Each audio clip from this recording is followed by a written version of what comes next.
Welcome to the Viewless Wings Poetry Podcast, where we celebrate the craft of poetry. Each week, we feature interviews with incredible poets and artists, including Olivia Gatwood and A.E. Stallings, and original poetry read by the authors. I'm your host, James Moorhead, Poet Laureate of Dublin, California, and author of Canvas and Portraits of Red and Gray. Born in Gambia, Kweku Abimbola earned his MFA in poetry from the University of Michigan's Helen Zell Writers Program. He is of Gambian, Ghanaian, and Sierra Leonean descent. Abimbola's first full-length poetry collection, Saltwater Demands a Psalm, was published by Grey Wolf Press in 2023. In 2022, the debut collection was selected by Tiemba Jess to receive the Academy of American Poets' First Book Award. Abimbola's writing primarily investigates colonization, black mourning, black boyhood, gender politics, and the spiritual consequences of climate change in West Africa. He is a visiting professor of English and creative writing at the University of Tampa. Kweku, welcome to the Viewless Wings Poetry Podcast. Thank you so much, James. Well, before discussing your book, share a little bit about how your University of Michigan MFA experience benefited you. What did you gain from the Helen Zell Writers Program that influenced your poetry? And what advice do you have for writers considering an MFA program? That's a really good question. I think because my MFA experience was very, I'll say unique because of COVID. So I had like one normal semester where I was in person, going to readings, having class, then boom, everything else after that was virtual, which made my poetry experience, I think, a bit more silent. You know, It was a lot more, we're isolating, we're quarantining, etc. My cohort, we would still like get together virtually, which was like a nice balm during those times, but it was very different, which I think is informed the early stages of the manuscript because like the writing is a lot more quiet. I think it's a lot more cerebral, like in a way, which now I think my writing is really driven by sound. I think the Michigan MFA was great for me, because it was fully funded. And that's something that I think limits sort of the access to certain MFA programs, especially for writers of color, writers who are coming from overseas, right? Having a fully funded program gives you a lot more latitude to focus on your writing and not having to get a second or third job to survive. I also think that my MFA experience was really was strong at Michigan because of the professors that I had.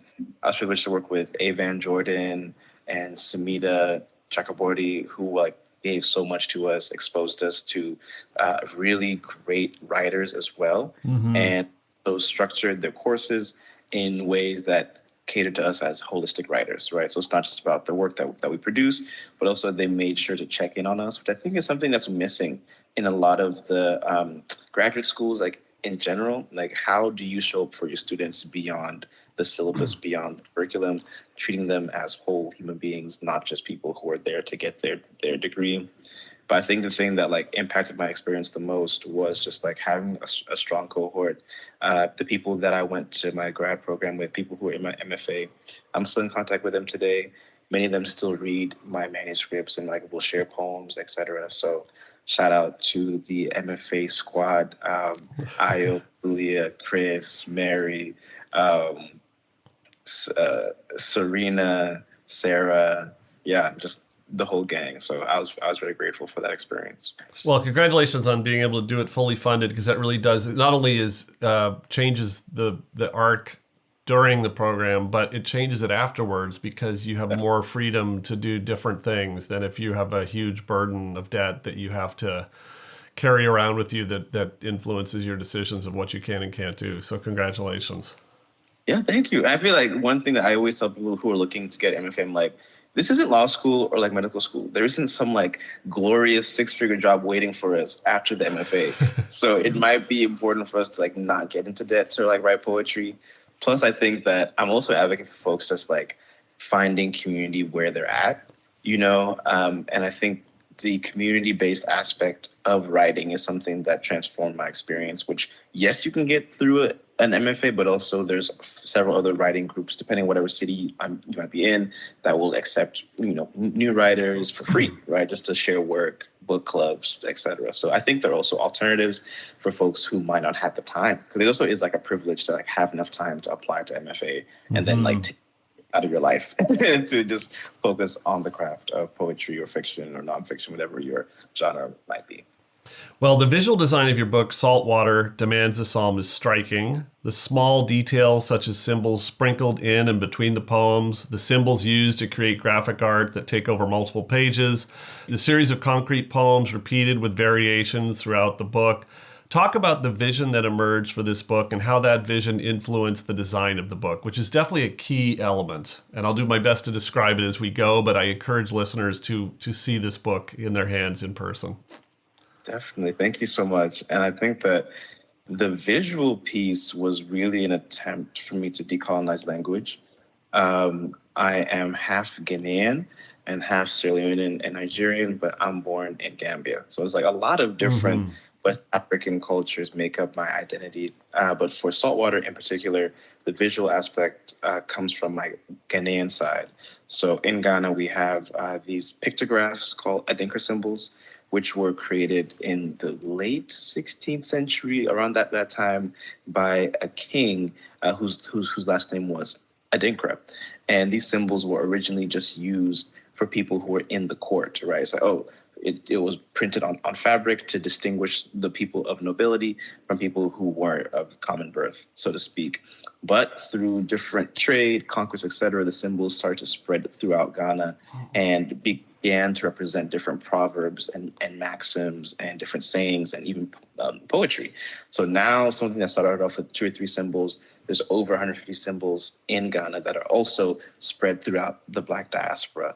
So just like that attention to language that comes in a visual form really inspired Saltwater, because Adinkra symbols are used also as chapter breaks and as really like long poems. And I think the most difficult Adinkra symbol to create was the Sankofa pieces that are after the some of the elegiac poems in the collection, which are basically comprised of names of individuals who were victims of police brutality here in the US that are shaped into the Sankofa symbol, which is akin to a bird. I think that's like the most simple way to describe it. It's a bird that has its head looking backwards, and the Sankofa symbolizes memory. It comes from the tree proverb, which translates, "It is not taboo to fetch what is at risk of being left behind." And the difficulty of naming and the difficulty of this memory is something that I think the poem tries to honor in a way that is shaped beautifully, but does not take away from the fact that these memories and these names have a dramatic history behind them. No, very powerful, and and I'm glad you included detailed notes at the end, which I waited until the end to read, which I think was better. And I'd say that for those reading the book, resist the temptation to jump to the end and read the notes. It's better to read the book, sort of try to interpret for yourself what this all means, and then when you read the notes, it pulls it all together, and it was really satisfying. Thank you for that. Your book interleaves memorials and poignant details of the victims who have been murdered because of racist hate and police brutality. One example from a poem memorializing Trayvon Martin and his dream of becoming a pilot. You wrote, "Each night, I paint his eyelid interiors cerulean and wisp. He sees himself boarding an Airbus 350 in crisp first captain digs, a deep navy coat and slacks overlain with bulbous gold buttons. How did you approach writing such challenging and painful subject matter while not losing the poetry while doing so?" I think that I have multiple answers, but I'm going to try and braid them together. These elegiac poems were never originally meant to be published. I approached them as a way of healing at first. And this was at a time in my own life when I was dealing with racial profiling, being pulled over, fearing for my life at the hands of police. And I had a still I received advice from like one of my best friends who like when I was going through this period of my life told me that it's important for me to write, but also as I'm wading through the violence, it's important for me to not kill the dead again. So I was like, okay, like Hmm. this experience that I had brought me closer to my proximity to this type of death, right? Which is also a kind of strange learning curve that I think accompanies Black immigrants to the U.S. who have not been exposed to like state-sanctioned racism or like systemic racism in the U.S. Because growing up in Gambia, growing up in Ghana for part of my life, like this is not something I thought about. Being Black was not part of my identity until I moved over here and learning more about the histories of police brutality in this country. And I think going back to this idea of like writing it in a way that doesn't lose poetry, I again turned to the LJ poems that we have, especially in Ghana. And a lot of the details that I have about the individual's lives, for example, Trayvon's life, is inspired by the traditional Akan dirges, which are sung after, usually after the death of a royal, but also like after the death of anyone who was significant in the community. And for me, Trayvon was someone, his death was very poignant because I think I was 13, 14. So like we were pretty close in age, and it was the first time that I'd seen an instance of like just racist violence kind of depicted on TV. It was sort of a moment where my consciousness was like forced to wake up in a way that I hadn't had to experience before. So it was a big mix of different emotions, but I think harkening back to traditional Ghanaian elegies, which always focused on the life and the characteristic of this individual, and also which focused on this idea of death as a transition into an afterlife, which is something that I think codes a lot of the elegies in the book. This idea that, hey, these people are being welcomed into this idea of a Black afterlife, into a Black eternity, into a diasporic sort of like ancestral plane. So I think this hope of an afterlife, this hope of a piece of a rest, coupled with this focus on what or who they were in life, allowed me to keep some of the poetic elements, right, without sort of drowning in the weight of the trauma. Which isn't to say that every piece successfully does that, but I think that one other layer that I was trying to work against was how Trayvon was depicted in the news. I Mm-hmm. think that was a really big thing with the hoodie pictures and talking about his whatever trouble he might have had growing up, etc. That really puts salt on the wound. And one thing that I still struggle with is how a lot of these news stories, a lot of these instances that we get is sort of normalized. And also, um, the individual's families aren't given privacy. You know, I think that there's this idea of agency that should come with like mourning, how one chooses to mourn, and that narrative is often taken away when people with bad intentions get a hold of these stories, get a hold of maybe some not so savory moments of someone's past, and choose to focus on that instead of the intimate details that make this person fully human. And I think that excerpt I read it beautifully does that. It just pulls out this very specific detail that immediately brings Trayvon to life in a way that is just different than if you focused on other elements. This is a dream that he Mm-hmm. had, not a moment in our lives that all of us have that we probably want to forget. Precisely. Focus on the dreams. Yeah. So you write about the importance of names. In the notes you wrote, Purakan custom Kradin or soul names are given in accordance with a child's day of birth. The concrete bones which you brought up are constructed from the names in the form of a sankofa, a bird-like symbol. As I read the poems and names, I was reminded of participating in rallies and marches in Oakland, California, where we were led in say their names chants. Mm-hmm. Why are names so important to identity, and how do you think about incorporating how did you think about incorporating the importance of names into this collection, which is definitely one of multiple threads that goes through the Mm-hmm. book? Definitely. I really am drawn to naming because the my name Kweku is not a name that I was given. Like my parents couldn't choose that name. It's just almost idea of like the day that you were born, right? That name is stuck with you forever because And every day in the Akan naming system has different characteristics. So it's kind of like a zodiac sign. Mm-hmm. So I think this idea of destiny and fate that is tied into naming that is unique to Ghana, but also it also it also complicates this idea of like black time, right? One thing that I kept thinking about was like, okay, like when we think about loss, or like when we think about mourning, what does it mean if you come from a place where your name is tied to a day of the week? Like, what does it mean for someone to lose a day of the week? How does having this naming system cause disruptions in linear time to impact someone more or less? So I was thinking about, okay, and Ghana as a space, right? Like as a space in the Black diaspora in Black history was, especially along the Gold Coast, the Cape Coast, Elmina, millions of enslaved people were brought through Ghana before coming to the New World. So the idea behind having a Ghanaian naming system is this idea of rebirth, right? Even though individuals who are African American here might not be able to trace their ancestry as concretely as they would like, it's a high likelihood that their ancestors passed through Ghana, right? So having this completing the circle, right? Being renamed in a way that welcomes you back, and a lot of it is also like cyclical, right? So it's like this idea that if your name is tied to a day, and if someone is like mourning you, right? Every day of the week that, for example, if I'm born on a Wednesday, whenever a Wednesday would come around, I would think of those born on like Wednesday. I'd think of those born on Thursday whenever Thursday comes around.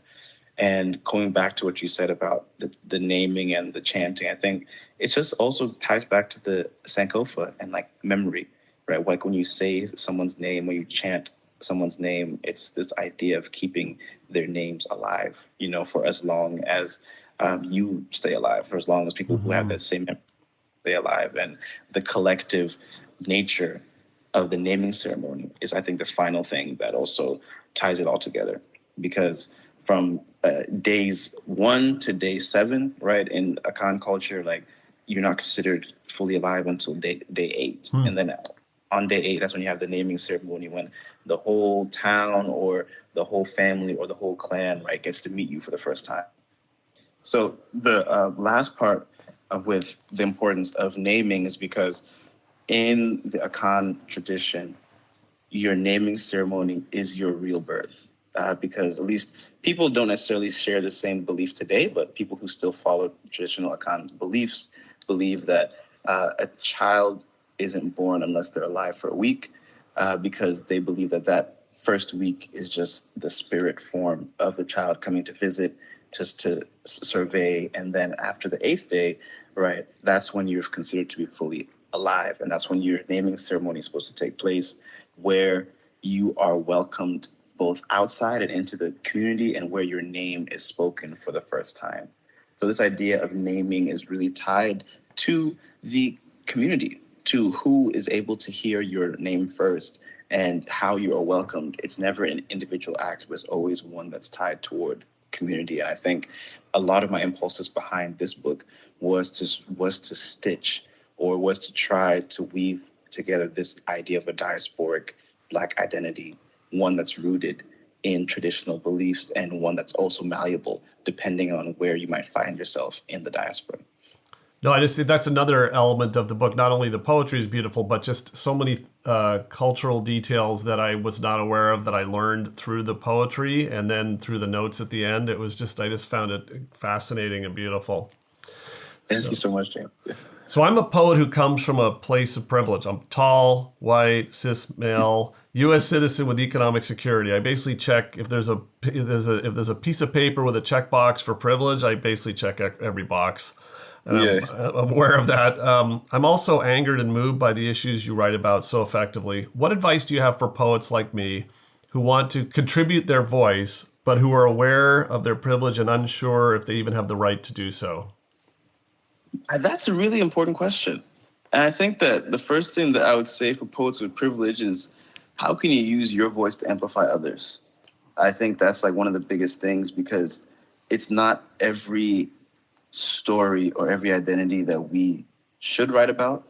I think that certain poets and writers do it well, but one thing that is really important is to think about, okay, who am I taking space from? And how can I amplify the voice of someone else who might be from this place or this space, who doesn't have the same platform that I do? And it's a really big debate, because even like Toni Morrison would talk about, especially like in the Source of Self-Regard and some of her later interviews, talking about how in her creative writing classes she doesn't care where you're from or what your identity is. She wants her students to write about places that they don't know, because she's saying, oh, when you're a younger writer, you only know but so much. And I think that I see that point, but also I push back against it, because we live in a world that is very skewed, right? Like 77% of MFA programs are white, and there's even a few percentage of people here in the US who are immigrants who are getting into MFAs, right? So I think for writers with privilege, think about how you can use your voice to amplify those who don't have that privilege. And I think that some writing prizes are doing that more now. A lot of writers that I follow, I see them posting writers from other countries, etc. But it's really less about trying to write stories that aren't from your identity, and more so about how can we sort of widen the scope of poetry, so more poets who don't get the same platform can have a shot to also share their work. I really like the point you make about finding a way to amplify versus, taking the limited space that there is. That's a really good way to frame it and think about it. So thank you for that. Oh, thank you so much, James. So your poem, Abanada, for Tamir Rice, closes with these beautiful lines. All water has perfect memory, even snow. I birthed his skin with watercolor and welcomed him in that November snow.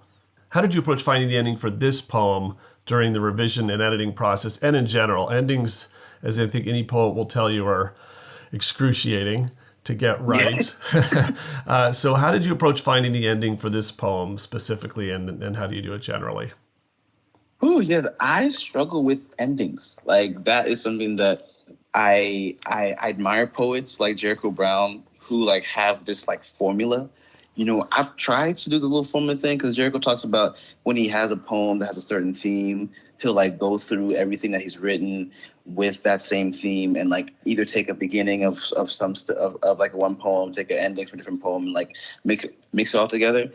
I'm not that smooth with it, but I think for this poem in particular, I wanted to mimic the tide. And because this is for Tamir Rice was born on a Tuesday, and Tuesday is the same birthday as the ocean god. That's something that I allude to in the collection. Basically, like each day of the week has a different like spirit or god that is associated with it. So my day, Wednesday, is Anansi, the spider. For those born on a Tuesday, their birthday is the god of the ocean. So there's this idea of like, there's a cyclicality that comes in with this piece that I think helped make this ending easier, because I mention and repeat the theme of the water and the ocean and the phases of the water cycle. So I think thinking about the water cycle, beginning with the ocean, beginning with the tide, and then talking about the watercolor, and then knowing that Tamir lost his life in winter, and snow being obviously one form of water, it was this idea of beginning where or ending where I began. And it kind of goes back to the larger project of restitching the diaspora, right? So this idea of this ancestral spirit welcoming this young man in a place and in a space where you wouldn't really expect it. Beautiful. Well, many of the poems in this collection also play with visual forms, including the series of concrete poems, which we've discussed. Mimanada for Sandra Bland dances across the page visually. How did you use visual form as a tool for crafting this poem and your poetry in general? Definitely. I think for the Sandra Bland poem, one thing that was very striking was the fact that she grew up playing the trombone. So when I found that, which is like mentioned in the poem, like when I came across that fact, I wanted the stanzas to mimic the sliding of a trombone, which is a ode to the form of art that she was an expert at. She played it throughout high school, and she was on scholarship to play trombone at the Texas Prairie A&M University, which is a HBCU in Texas. So that, like, just having the details of Sandra's life made it a little easier to like play with that form, but also going back to this idea of like water having perfect memory and this idea of like breath and cyclicality. I think cycles definitely play a really big portion in this collection, because to play the trombone, you have to have great breath control. And that's something that I wanted to like think about. Like, what does it mean to hold your breath? What does it mean to extend one's breath in the same way that you can hold the slide of a trombone, bring it out, pull it in, and you have such a range of motion and of voice just from this single instrument, and all from this idea of breath control. But one other like aspect of the visual quality of these pieces, again, goes back to the fact that I resist form, or I try to resist form as much as I can, because a lot of the energy of this was trying to go back to a more indigenous form of West African poetry, which does not necessarily vibe well with received Western forms. So for this sort of project, it was more so based on patterns and repetition, which repetition plays a really big role in traditional Akan poetry, and also like trying to repeat rhythm and sound, especially, which I think my newer poetry is also kind of in that creative, that also tries to carry that creative energy, focusing more on sound and repetition and less on received Western forms. Well, I think that's a beautiful thing about poetry, is that there are rules if you want to use them, and you don't have to use the rules, and you can create your own rule set or have no rule set that you're basing it on, and all of it can be beautiful. And I think that's just what makes poetry has such wonderful, diverse set of tools. What a poem sounds like when it's recited, what a poem looks like, even if you're not looking at the words and the words themselves. I think that's what makes poetry such a beautiful art form. Certainly, I agree, and I think one thing that I'm really looking forward to just is being exposed to more poetry. I'm really excited to learn more poetry from all different parts of the world. I've been moved by Arabic poetry recently. I'm just curious as to how different folk tales and folklore and belief systems impact how different peoples across the world approach poetry. Well, poems such as the naming ceremony poems, and especially Proverbs, An Ode to Black Advice, are multilingual. The poems remain accessible to unilingual readers like myself, but add something unique. Safiel Hillo, who I interviewed last year, also effectively incorporates multilingual elements into her poetry. What is your approach to incorporating another language into your poetry while, ensuring that the poem is accessible to those that are unilingual, or is that not really a concern? Yeah, I think that it's not as much of a concern for me anymore. Like when I was an undergrad, I was really worried about making my poems accessible to everybody. And then I received great advice that like that's kind of impossible. Every poet, I think, writes from a particular set of experiences, languages, cultures, etc., and writes to a particular set of people who may or may not share their experiences. So for me, I want any reader who encounters my work who might not understand the language to focus on what the poem makes them feel. Mm-hmm. And I feel like there's so much richness and so much more participation that can come from the reader when they're in this space of curiosity, right? Because I feel like a lot of readers who don't come from the U.S., we're very used to this, right? Like when was encountering English poetry for the first time, or just English literature for the first time, so many of the references I had no idea.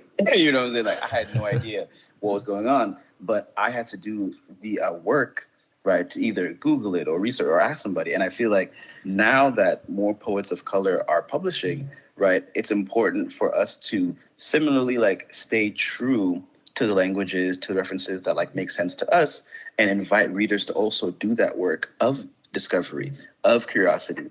And like that's one thing that my grandma would always say, like, oh, she's like, oh, you people nowadays with your apps, because she taught English in Ghana for 15 years, in Accra High School, and she's like, oh, when I was teaching at high school, we had dictionaries. So if you didn't know how to spell a word, you had to look it up. And in the process of looking up that word, you'd find so many other things that you weren't necessarily looking for, but it would add to your experience of that knowledge and of that discovery. So I think in that same vein, like whenever you encounter stuff that you don't understand in a poem, that space of curiosity can add so much more to your reading experience, right? That just like having a quick footnote or knowing the reference on hand might not. And I think that is another cool thing about poetry is that because a good poetry is by design so compact and doesn't have extraneous detail, that it a good poem about something you're not familiar with, whether it's the words or the subject matter or a reference, it just gives you a starting point to go off and explore and explore. Where if it was a 600-page essay, that it would spell it all out for you right there and wouldn't have as many openings to go explore and understand things. So I think that is yes. I was at certain points taking Google Translate and trying to use that to translate the language because I was fascinated by it, and also the references in the book that I was trying to figure out before I got to the notes just enriched the whole experience. Oh, certainly. Thank you so much. So you also incorporate dialect into some of your poems. There's a series of several poems. The Function and Barbershop Philosophy are two examples that are enriched with language that brings a clear voice into the poetry.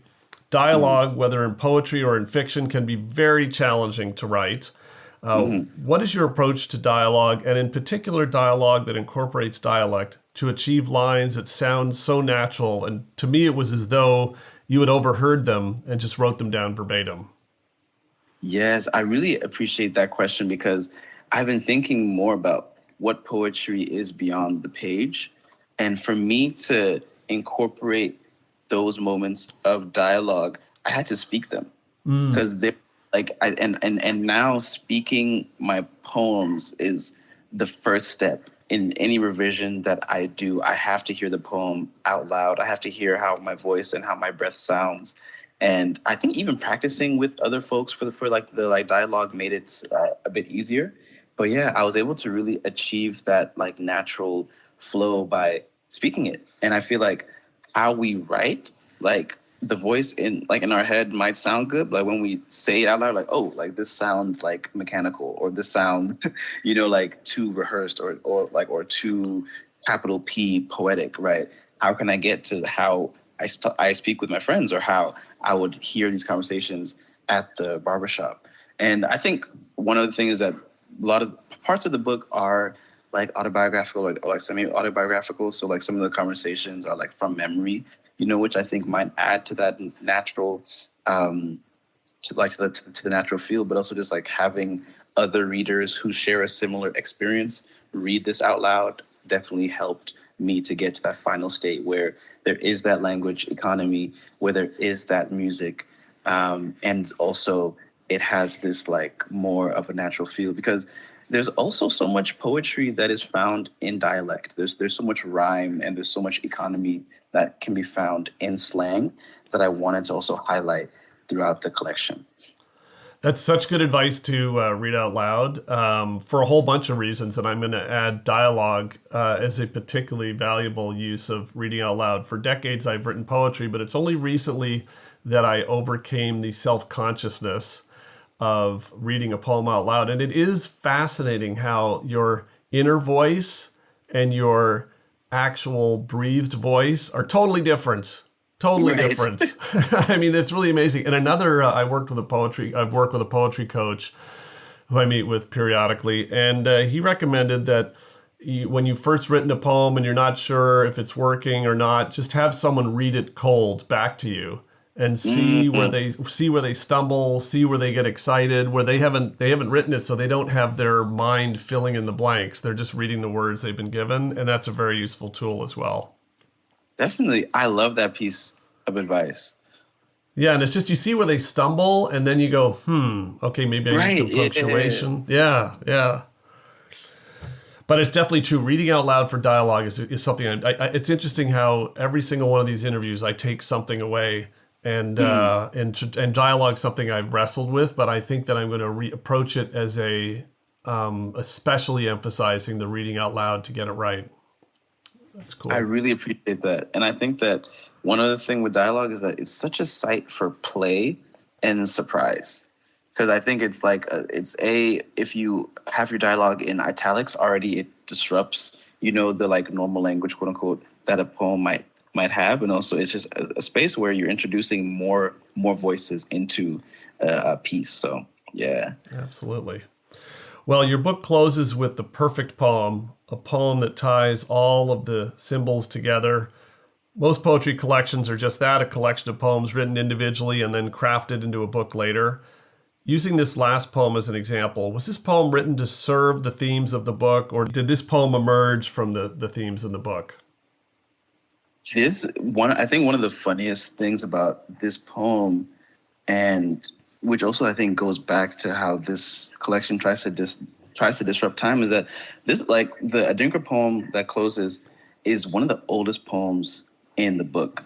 People often joke that your first book is like the collection you've been writing for your entire life. And I wrote this poem before probably any other piece in Saltwater.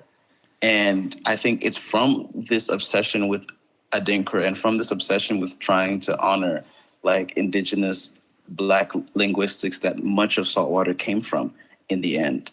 And Adinkra was also, I think, just like, if you're looking at the book, like the order of the book, Adinkra was going to come in the middle.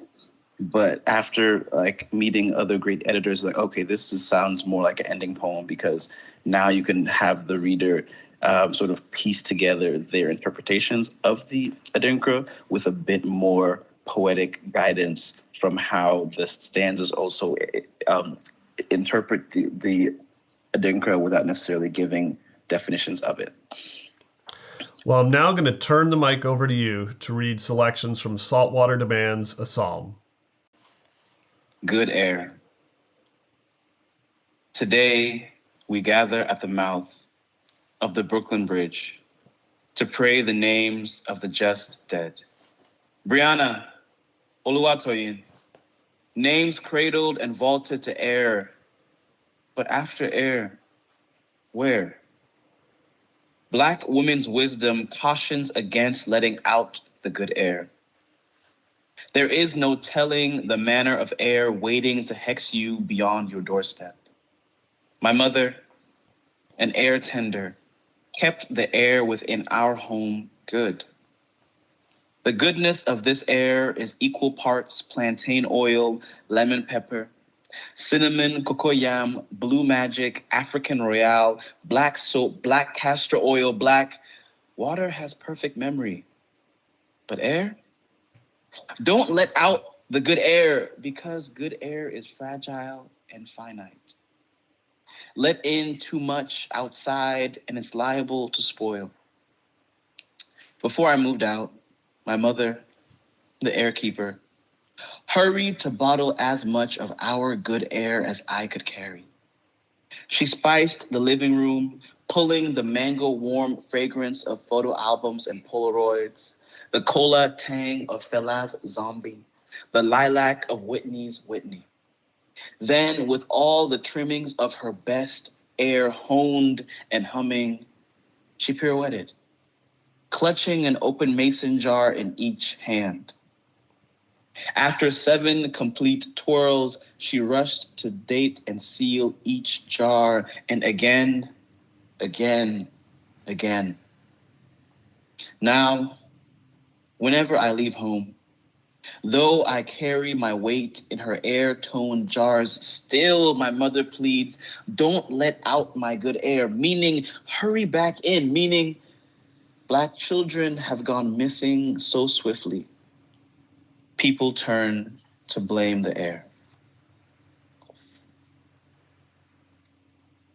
Up next, I have Stank Face, which is an ode to Black expression. And if you've never seen a stank face before, you can reference Google Images and you will find a plethora of stank faces. Or you can watch any good jazz musician after a solo and they will give you a good stank face as well. Here is stank face. Oh, stank face, your origin begins with rhythm. Like the first ever jam session somewhere beneath a tendrilled canopy and near brackish water, where best we worship. Someone hits a clean lick on the drums, accentuating the oomph of a dancer stomping, which then compels the flutist to conjure a riff and complete this eclipse. And the nigga on the drums, knowing she's made something cosmic, raises her cheeks, flares her nostrils, protrudes her lips. The triangle of her features screams to her fellow players, yo, you seen the shit I just put down? Then the xylophonist, seeing her stank face, flashes his own. You thought that was hot? Peep this. Then bruh went off. In the same night, the world witnessed its first two stank faces. Oh, stank face, because you're so communicable, I wonder if you're less expression and more spirit. Benevolent haint, you're so easily possessed. Your hosts relinquish their regular speech in exchange for something prolonged, vowel-laden. Hey, yo, you're... Oh, stank face. Thank you for allowing driveway dunkers to feel like Giannis when he drives with his left, Euro steps through the paint, whirls and melds his ball-full fist with the basket. Oh, stank face, thank you for possessing twerkers when they throw it back and bewitch the twerk catcher to also yield to the stank. Oh, stank face, thank you for allowing me to utilize the full girth of my black nose and gulp the funk of all my loves. Any ode to the stank face is first an ode to black noses. Oh, stank face, thank you especially for allowing me to savor the stench of my littlest victories. I wake up, I unsilk my hair, my twist out is looking right, I dress, my Ankara is popping, my niggas and my loves bless my timeline with memes and Twitter antics. I hold myself. A spot of sun dollops my nose as Spotify Rewind cues up Control by Malik Berry, bathing me in summer 16 serenity. I shocky, I shaku, I stank face. And my final poem for this afternoon is Saltwater Demands a Psalm. This is an ode to the fishing villages that I come from on both my mother's and father's side. And it also calls out the practice of overfishing, whereby Western corporations routinely overfish in West African coastal waters. Saltwater demands a psalm. Jamestown Beach, Accra, Ghana. The moon's gray whisks morning waves. Ground swells glide and trade this silver snakeskin for sunrise. And we're up, my crew and I. We've been up. We've wagered the winds, traced the tides, combed and poured over our nets, nursing any tangles or weathered gaps. Our boats wait ready, licked in kente hues, names like happiness, good luck, nyamijia, and big catch are branded onto their still banked hulls, buoyed at the heels of palm trees. Listen. We've come ashore singing, clapping, humming. Saltwater demands a song. We owned a measure of horizon and funked with the tide chasing it during each morning catch before the barges came. Before the barges came and scraped our reefs clean, we now vie with them for the final fish. It's a butterfish. We haven't netted any guitar fish or sandy grouper in months. It has to be a butterfish. They've been my village's anchor since when I was a child. learning to fish. I asked my father if the water below us was dead. He said, the water is only as dead as the bodies beneath and alive as the bodies above. He reached down, offering a palm full of salt water. We both drank. Swear to keep this balance. These aren't the first ships coming to starve us. They won't be the last. Even our last butterfish knows this. And he's merciful. He's promised we won't even have to catch him. He'll come to us grinning and prideful, and we'll scoop him into a bucket of salt water and bring him back to shore. We'll feed him and groom him, trimming his airy whiskers. We'll dress him in purple kente like an ohene. We'll make festivals in his honor, make love in his honor, and name our children thus. And the day he passes, we'll round up the village families and lead them with us to sea. And with our boats, we'll blockade the barges and bury our last butterfish. No casket, no pyre, just salt water and a song. Oh, I just love hearing poets read their poetry, and you have a particularly compelling presentation of your poetry that's just beautiful. And it's actually something that a couple of years ago I was incredibly self-conscious and terrible at reciting my poetry, so I hired a poetry coach to teach me how to recite my poetry. So I don't know if you just naturally knew how to do it or if you got a lot of help along the way, but that was a beautiful presentation of your poetry. Thank you so much, James. And I also struggled with my poetry, like reciting it for a while. I grew up with a pretty bad speech impediment. So it was really like taking improv classes.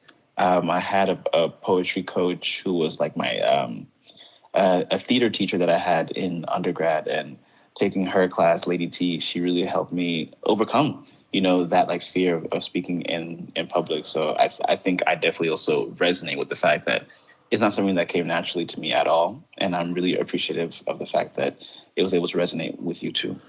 Well, and I learned from work, the poetry coach I worked with he competes in poetry reciting competitions. He did a screenwriting and theater degrees at USC. And so he really drilled into me, and it's so cool to hear your experience. It's so similar that reciting poetry is a skill that you need to learn. and that maybe there are some people that are magically born with that gift, but I'd say the vast majority, it is a skill you have to learn, like many other skills, and that's okay. Yes. Beautiful. Certainly. Beautiful. Well, the poems you read, including the title poem of your book, establish a wonderful sense of place. Mm-hmm. What was your thought process for choosing Saltwater Demands a Psalm to lead the collection and serve as the title for the book? Those are two really hard things. Which poem to start with and what to call a book. They're just painful decisions. And once you made that choice, did the poem need to change in any way to serve that critical role of the title of the book and also the lead poem in the collection? Definitely. I had Saltwater Demands a Psalm as the title before I had it as the title poem. And that was influenced by the fact that I grew up Christian. And the Psalms were my favorite book because of how they played with language. And this collection deals with interrogating Christianity through a more Afro-diasporic lens. So that was something that I wanted to be like central to like in the title, like this idea that these are maybe Black Psalms, and saltwater is also a very fraught term when you think about the Black Atlantic, what it means for us to traverse this divide, right, through the lens of poetry, and to traverse it the opposite way. What does it mean for me as African now to speak back to Africa, but living in America and writing in English?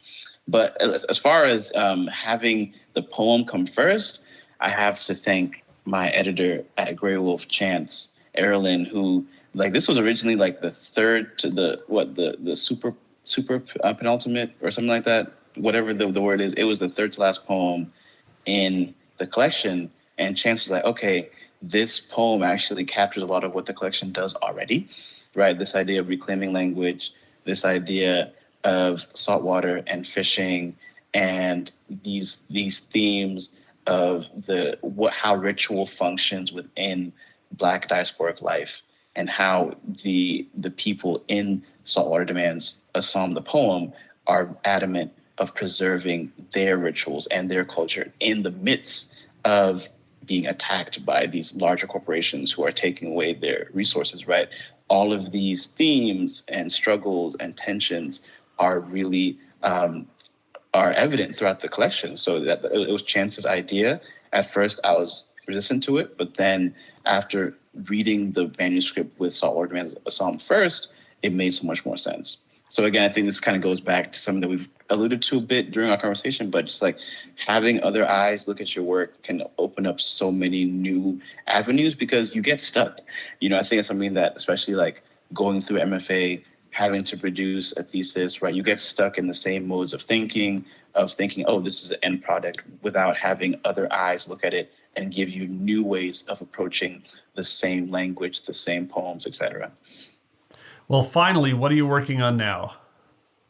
I am working on a few things. I think the most exciting one is a second collection entitled Chant, which tells a variation of the story of my great-great-grandfather, who was a noble, who was from nobility in the Yoruba, among the Yoruba people in Nigeria. His village was raided in the late 1880s, and he was captured by the Portuguese and was en route to Brazil. Thankfully, his ship was intercepted by the Royal British Navy, who would actually patrol West African coastal waters and try to stop the then illegal international slave trade. He was freed in Freetown, Sierra Leone, and he made his life in Sierra Leone after the fact, which is why my father and my grandfather were born in Sierra Leone, despite being of Nigerian heritage and descent. Chant reimagines this story, and in this alternate reality, my grandfather is replaced by this drummer who is taken from Nigeria and brought to Brazil. And in Brazil, he escapes. He becomes a Maroon and joins a community of Maroons who are living in the hills of Rio de Janeiro. And his whole goal now as a drummer is to try to use ritual, right, to conjure the spirit of those he loves to now join him in Brazil, because he believes that the Portuguese will keep coming and keep trying to enslave them. So he wants to prevent them from having to go through the same fate that he did. So Chant begins with this story, but also focuses on how drumming and dance serve very strong spiritual roles within Black communities, and how we can sort of use drum and dance to investigate African metaphors of love, longing, and reconnection. Well, I'm so looking forward to what you have coming up next. I thoroughly enjoyed Saltwater Demands a Psalm, and I encourage everyone who's been intrigued by hearing about this book, actually physically hold it in your hands. Well, Kweku, thank you for sharing your poetry and your voice on the Viewless Wings Poetry Podcast. It was such an honor, James. I had such a wonderful time with our conversation and your generous questions, and I'm looking forward to supporting the podcast and also to encountering your work as well in the future. Thank you.